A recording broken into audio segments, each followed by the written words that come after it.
আর মেয়েদেরকে একটা কথা বলে রাখি, আজকে আমার ভিডিওটা মেয়েদেরকে বলতেছি, মেয়েরা শোনো, আমার বান্ধবীরা, বন্ধুরাও শোনো, ছেলেরাও শোনো। তো একটা কথা বলে রাখি, তোমার স্বামী যদি একটা বিয়ে করে তোমাকে রাইখা, তুমি কিন্তু ফট করে কিন্তু যে মেয়েটাকে বিয়ে করছে সেই মেয়েটার নামে যায় কি করতে পারবা না, মামলা দিতে পারবা না, তার গায়ে হাত তুলতে পারবা না, তাকে বকাবাজ্য করতে পারবা না, তার বাড়িতে নানান ধরনের মানুষ নিয়ে তুমি যেয়ে তাকে উত্তেজনা করতে পারবা না। কেন পারবা না? এখানে একটা কথা, আইনে তো ভাবে এটা নিষিদ্ধ। কীভাবে নিষিদ্ধ? যে তোমার স্বামী যদি সহায় না হয়, তোমার স্বামী যদি রাজি না হয়, তাহলে কিন্তু একটা মেয়ের সাথে পরক্রিয়াও করতে চাইবো না। তোমার স্বামী যদি খারাপ না হয়, তাহলে অন্য একটা মেয়েকে বলবো না তুমি মারা গেছো। তোমার স্বামী যদি খারাপ না হয়, তাহলে তোমার স্বামী কি করবে না, এটা বিয়ে করবে না, তোমারই থাকবে। তোমার স্বামী যদি তোমাকে ভালোবাসতো, তাহলে কখনো একটা মেয়েকে ভালোবাসে সে বিয়ে করতে পারতো না। তোমার স্বামী যদি তোমাকে একান্তভাবে চাইতো, তুমি যদি তার অন্তরে একান্তই থাকতা, তাহলে সে আরেকটা নারীকে কখনোই ভালোবাসতে যেত না, অন্য কারো হইতো না তোমাকে রেখে। হে নারী, তোমাকে বলতেছি, আইন এবং ধর্ম সবই কিন্তু তোমার মাইন্ডে চলতে হবে।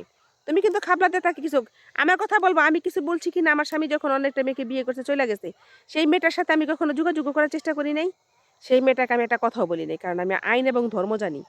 আমি আমার স্বামীর ভাত অবশ্যই, সে বিয়ে করছে দুইটা, তার সাথে অবশ্যই সংসার করতাম। যদি তার সেরকম টাকা পয়সা অর্থ সম্পদ থাকতো, সে আমাকে ভরণ পোষণ দিয়ে রাখতে পারতো। সে তো আমাকে একটা বিয়ে করার আগে যে 17 মাস সংসার করছে তার সাথে, সেখানেও কোনো দিন আমাকে সে ভরণ পোষণ দিতে পারে নাই, সে আমাকে কিছু দেয় নাই।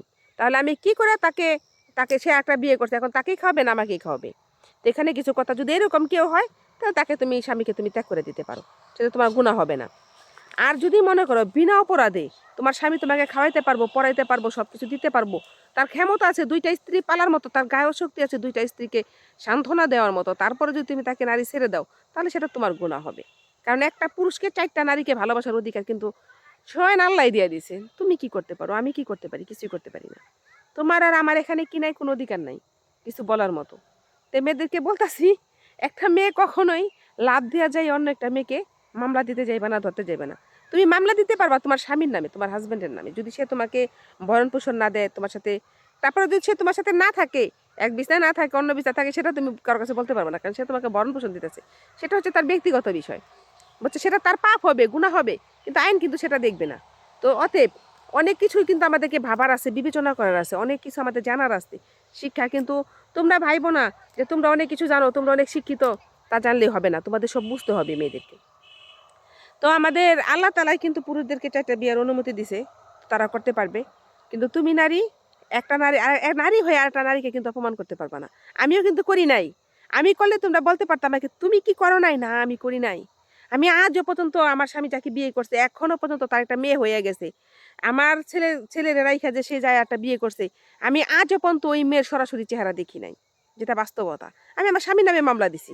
হ্যাঁ, এখনো তার মনে করে সে ঝুইলা আছে, এখনো তার পাইলে এখনো পুলিশে হয়তো ধরে নিয়ে যাইব, এগুলা ঠিকই আছে। সে তো আমার টাকা পয়সা মাইরা খাইছে, তার জন্য দিছি।